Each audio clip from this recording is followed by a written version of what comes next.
Timcast IRL will be live in Miami with Patrick Bet David, Donald Trump Jr., Matt Gaetz, and Luke Rudkowski. Join us there. Get your tickets by clicking the link in the description below or by going to timcast.com. Well, here we go again. I know. Roman Empire. There is a solution, my friends. There is a solution for all of us. Is there? And that solution's name is Cenk Uygur. Ladies and gentlemen, Mediaite reports Cenk Uygur is so frustrated by Biden's lagging poll numbers that he's staffing up for a 2024 run. Yes, Cenk Uygur may be the man to save this nation. Our savior. If he runs and wins the nomination, he will defeat Donald Trump and be our president. Actually, he won't beat Trump. I doubt he'll win the nomination, but I'm going to say something that will shock and possibly offend many people. I would vote for Cenk Uygur if Donald Trump okay, hold on. On my list of candidates, if we have to vote for a Democrat, if your only option was like Mitt Romney, Joe Biden, or Cenk Uygur all the way. If the nomination in the Republican Party doesn't go to Trump, Ron DeSantis is like a begrudging for me. It's like, well, okay, DeSantis is perfectly acceptable. Vivek is better. But if somehow, for some reason, you got like a Mike Pence in the nomination, let's say they just arrest everybody, I'd vote for Cenk. And there's one reason. One, he's a buffalo. Well, I mean, call him whatever you want, but he's detrimental to the system to a certain degree that I'm willing to accept. I don't like his policies. I think his worldview is broken. I think he lies a lot. But anything to get rid of the uni-party corporate garbage. Yeah. You know what I mean? And then we'll figure it after the fact. I've said the left, they should vote for Donald Trump. See, I take issue with the anything to get rid of the corporate uni-party. I'm not that it's a comment of support, but those idiot commies, the MAGA communist people, they want to get rid of the uni-party. They talk about, getting rid of BlackRock. And while those ideas are good, I do like the idea of having less corporate power affecting people's lives and affecting legislation and stuff. If your option is, technocratic fascist authoritarianism, which is what a communist state would be, I still would rather have the status quo than communists with a chip in my brain. But I don't think Cenk Uygur brings that about. I mean, it may not, but he doesn't do anything to hinder it. He doesn't stop it, and he doesn't slow it down. I'm looking for off ramps, Tim. Yeah, I'm just saying, like, if it was Mike Pence and Joe Biden, and then there's an option for Cenk Uygur with like a reasonable shot to win, I'd probably be close to like not voting at all. Fair enough. However, I think there is something with Cenk that is substantially better than the uniparty, neo-lib, neocon, warmongering, eat the bugs, World Economic Forum garbage, all that stuff. The question is Cenk Uygur in line with these World Economic Forum views, climate change, etc.? That being the case, that's where you run into, okay, this is why we can't vote for this guy. He's too much in line with these negatives. Yeah, anyone that believes in the predictions of the climate change alarmists, they're whether they intend it or not, they would fall into the group of people that would end up destroying the world to They were occupying Kevin McCarthy's office today. Yeah, exactly. I mean, those people would destroy humanity to save the world. That's what they would say they would do. My view is like the left hates Donald Trump. Yep. And they say all these things about him. A lot of these things are wrong. But Trump shatters the uniparty. He freaks them out. He sows discord within this machine that the left also hates.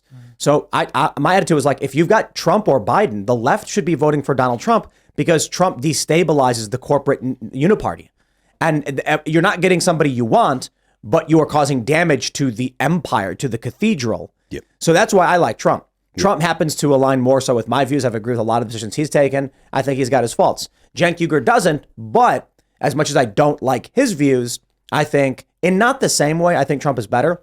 Cenk is an outsider smashing into the corporate uniparty. He tries to be involved. They hate his guts. They smeared him. They made up lies about him. And then he got mad. Now he's trying to run. I'm not saying it's a perfect scenario. I'm just saying, look, man, maybe I made the mistake with AOC. That's for sure. I said she's better than the uniparty establishment people. I think that's probably the case in some ways. And it's hard to know because Crowley, who she defeated back in, was it 2018? We've not seen what he would have done with COVID and everything else. I think, yes, he's awful, but I still kind of believe she's probably better than Crowley would have been, because Crowley is uni-party, corporate lib, march in lockstep. At the very least, AOC teams up with Matt Gaetz to stop insider trading in Congress. And she's also easy to make a fool of. Well, there you go, I guess.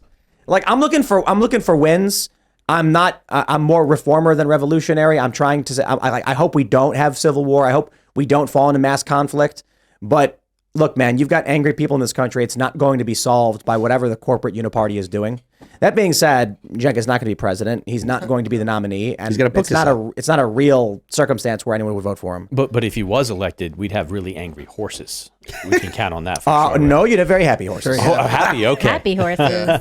Very, very happy. Yeah, he'll never live that one down, dude. No. So check this out. Do you guys remember this? And look, I try to give Cenk as much credit as I can. And for the folks that don't know who he is, I assume everybody did. That's why he's the host and founder of the Young Turks, very popular, prominent, progressive news and commentary on social media. Used to be on MSNBC, so he's a prominent guy. He's got millions of followers. Not popular with Armenians. No, certainly not. Certainly not. And he doesn't want to drop that name, the Young Turks, which basically is akin to saying the Hitler Youth. But yeah, we have this from CNN. They say Sanders retracts endorsement of controversial congressional candidate. This is crazy. Bernie Sanders withdrew his endorsement of Cenk Uygur after pushback from supporters over Uygur's previous controversial comments, as well as his decision not to accept endorsements. So even Bernie was like, "Yeah, we're not going to endorse this guy." Cenk's got this video that he's not going to live down, and it's a silly video, but we have to bring it up because it matters. It's from 10 years ago, I think, where he talks about how if he was the benevolent dictator of the world, he would legalize giving pleasure to animals. Abruptly. That's just so weird. Abruptly, and for no reason, he says it. His crew starts laughing, and he's like, "Well, how did we get here? Look, my point is," and it's like, maybe this guy shouldn't be president. Maybe. Maybe. Right. So I guess I'll say this. When it comes to a Cenk Uygur type as president, my more to the point is I'm not making a substantive claim over who he is and what he would do. It's more so the idea of any outsider is better than the corporate establishment garbage. Upon closer inspection, I got to say, man, like, I don't know how you escape having said something like that. Well, my question immediately is, after he said something like that, my question is, what's putting this in your, is this something that you are doing in your spare time? Are you pleasuring your animals? Check this man's hard drive. What is going on? Or even Makes not you the, wonder. Like there was that guy that was he like a UPenn professor or something, or Penn State He went out in the woods with his dog. He was going out in the woods with his dog and then engaging in lovemaking with his dog. And then there was a trail camera. He was filming it himself. And was he? No, I thought there was a trail camera that filmed him. I thought and was it? And it was over a period of years. There was a trail camera installed that caught him. Yeah. But I don't care. It's messed up stuff. Don't do it. Right? That's really disgusting. Yeah. But I'm sorry, man. I don't see Cenk Uygur being president because the moment he runs, that is the only thing Republicans will run, and it will be massively damaging to Democrats across the board. Yeah. I'll say right now, the fact that Cenk Uygur says he has to run against Biden because Biden will lose and he's got the best chance, or he's no one else will do it. I think you're already going to see attack ads where they play this video of Cenk Uygur advocating abruptly and without prompt. Yeah, no prompt. For giving pleasure to horses. Yeah. It's just, I'm sorry, man. I don't like bringing this stuff up because it's like it doesn't get to the substance of a progressive argument. No. But in terms of politics, he's going to be asked on a debate stage, Mr. Uygur, you've previously stated that you want to legalize the act of giving animals sexual gratification. Where do you stand on this now? And he's never going to live that down. No, and nor should he really. I mean, he did say that on camera live for no apparent reason. No one asked him. Other than it was in his mind. And if it was in his mind at that moment, I mean, when you think weird things, like a lot of times you don't say the weird things you think unless you keep thinking them. I think the they've worst. They've been normalized in your own head. The worst thing I've said without prompt is that I would consider voting for Cenk Uygur. I was pretty weird. Yeah. I don't know if you're going to live that down. I think we should. Well, no, but I can clarify. My point is basically I despise the corporate warmongering establishment so much that I'll tell you one thing. I believe Cenk Uygur would save Julian Assange. Yeah. And there's things. There's Okay, there you go. Thank you very much. That's good. reasonable. That's all right. Thank you. I appreciate but that's basically like what I mean, sort of. I don't think he would be good for this country. I don't think his policies make sense. I think he is woefully ignorant on many, many issues, and the animals thing's really gross. I'm just saying it says a lot to everybody listening, considering what he said, that I think he would still probably be a better option than, say, like Joe Biden, Hillary Clinton, or Mitt Romney. Because I think these people are like the apex of evil. Well, Mitt Romney is a disaster. Cenk Uygur would not give us World War III, I don't think. None of the people that you listed are going to have a different outlook than Cenk on climate change. That's true. But I don't think Cenk Uygur goes to war. Yep. And I think he pardons Julian Assange. I think there's a lot of there's certain overlapping victories we get. I think he would push for things like no insider trading in Congress. And if you don't trust the guy, if only because his base wants these things. It's important to point out, like, I really do think the pardoning and restoring of Julian Assange is extremely, extremely important, because what people need to understand, and Julian needs to be in the news more. He's not in the news enough, but it's hard because it's like you can only say the story so many times. The U.S. government took it upon itself to arrest and detain a non-citizen for the act of journalism and then basically lock him up for going on, more than a decade. We can't allow a standard like that to exist. Right. Yep. So there's a lot that I'd be willing to accept if it like gave us certain ground, but I gotta say, man, if you haven't seen the video of Cenk talking about horses, I'm sorry, dude, but you're never living that one down. It's just like he says, if I was the benevolent dictator, I would legalize. Never leaving town. And it's just like Name means name, man. it's just weird that I'm imagining this guy getting elected and he's sitting down in the Oval Office, and then he's like, and then his advisor's like, "What's your first order of business, sir?" And he's like signing an executive order that you can, I'll keep it family friendly, but you know what I'm saying, like. The crazy part is that he's Leave your animals very excited. Yeah. Like, what are you doing? Why are you?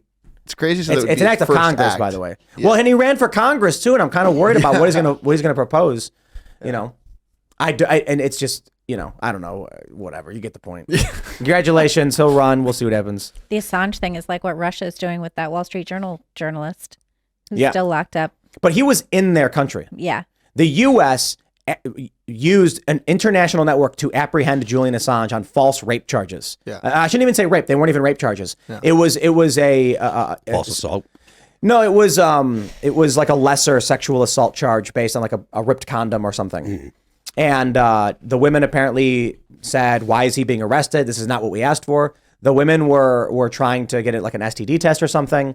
It was like a consensual encounter where the woman got concerned about her health and wanted him to get tested and asked the police, could he be compelled? And then they immediately ran and arrested him. Mm-hmm. He was in the UK.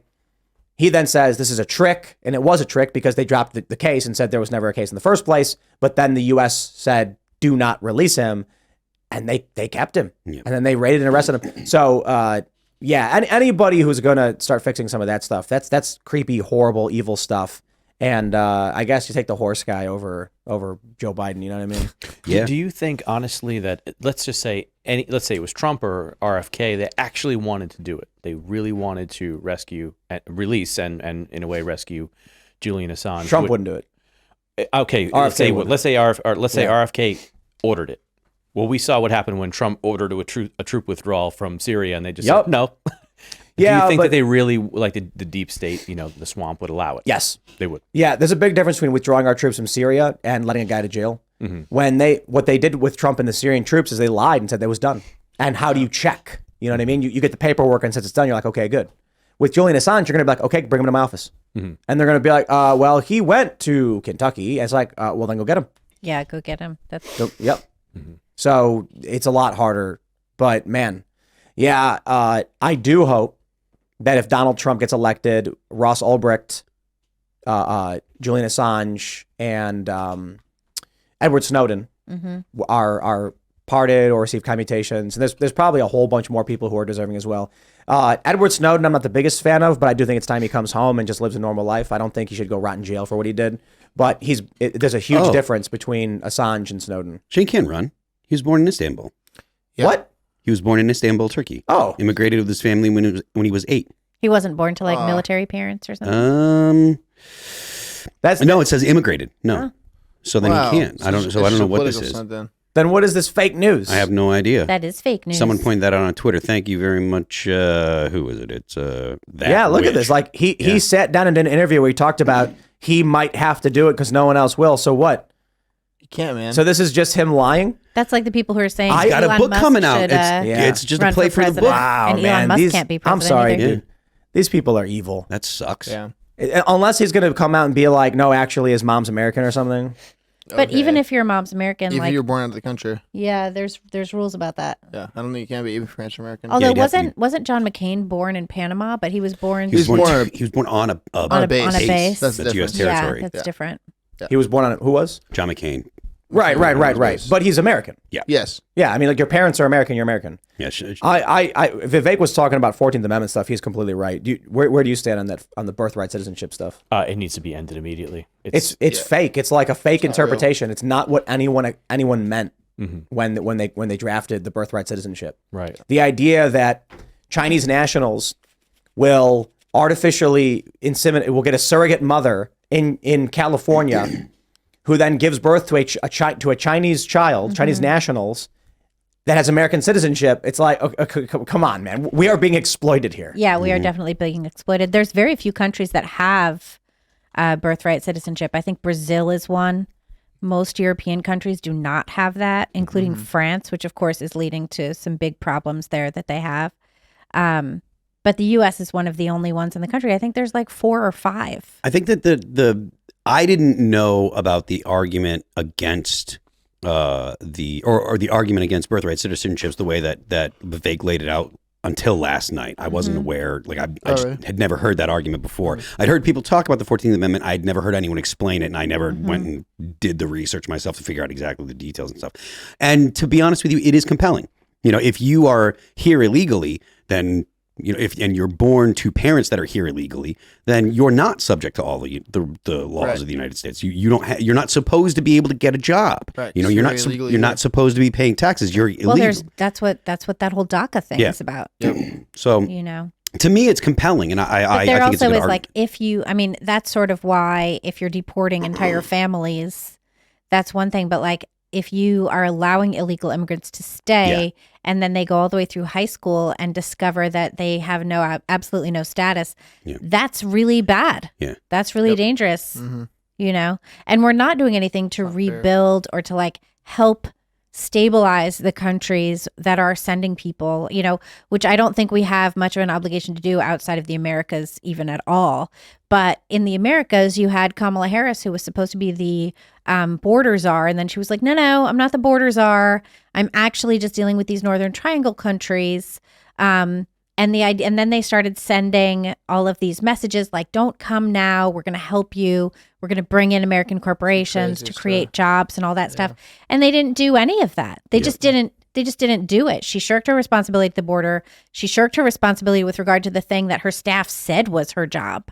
And nothing's going on there. So you also have the people who are the most entrepreneurial leaving those countries and coming here, which is going to further destabilize those nations. The people that are leaving their home country are probably the ones that should be staying there, Should be sticking around. because they're likely the ones that are most capable to help fix their own countries. Right. Again, if you look at the people coming across the border in the South, it's not mostly families. It's mostly young men. And to be honest with you, if I understand correctly, like the people that are coming from South America, it's not like 95% people from South America. There are people coming from all over the world. There's a lot of like Africa and stuff. I've heard stories of Chinese. Yeah.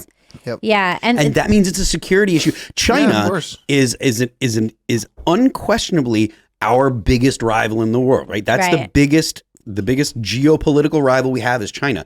If there are Chinese nationals coming in, you don't know if they're actually trying to escape China or if they're coming here as for industrial espionage or whatever. But there is industrial espionage going on that the government has a responsibility to protect American companies from. And if they're abdicating their responsibility, and they have for the better part of the past decade, at least, probably longer. So we had Michael Yon on recently on InfoWars on the Alex Jones show, and he is one of the best reporters, period, especially on conflict. I saw some of his, I think, Darien Gap stuff. Yes, he spent a lot of time at the Darien Gap, and the Darien is, of course, where so many are coming through on their way to the U.S., and that gets no coverage from the U.S. media at all. Yeah. But he's very familiar with the situation down there, and he brought Chinese interpreters down with him that spoke multiple Chinese dialects, and he said that it was his opinion, based on the people that they talked to, that a lot of the Chinese coming through were military or were connected with the Chinese government, just based on the way that they communicated, the way that they were dressed, the way that they were behaving in many ways. And so his opinion was that many coming through that are Chinese are military coming into the U.S. That's not good. Wow. That's not a good situation at all. I was seeing some reporting from, I think, Real America's Voice the other day, and they were down somewhere. I don't remember where it was because I'm not super familiar with that geography, but they counted I think 100 boats coming through that pass going north in just an hour. It was like these long, skinny boats, and they would yell out, "Where are you from? Where are you from?" And it was a lot of Africa. It was a lot of Venezuela, and we kind of helped destroy Venezuela. You know what I mean? And now we're going to try and do the same thing to Brazil. Yeah. The vast majority that have been coming through Eagle Pass are coming from Venezuela. Well, Venezuela destroyed itself. Yeah, I was going to say it is Maduro and Chavez had a lot to do with. Well, sure. You know. Yeah, we had our reporter, we have a correspondent that works at the border on the Mexican side. He lives in Mexico. And a few days before Eagle Pass really popped off, his report that he dropped was that hundreds were arriving on top of the trains, as we now know. The beast. And that's been going on for a long time, but this was a new surge, a new rush. And he said the vast majority of them, his estimate was 90%, were Venezuelans. Many of them are families coming with children now, and they're riding on top of these trains and arriving by the thousands now and pouring into Eagle Pass and, of course, other crossings as well. I've always opposed colonization. These colonials, we can't have that. Thanks for watching this clip from the Timcast IRL podcast. Hang out with us live Monday through Friday at 8 p.m. and become a member over at timcast.com for uncensored, members-only shows exclusive. Thanks for hanging out, and we'll see you all next time.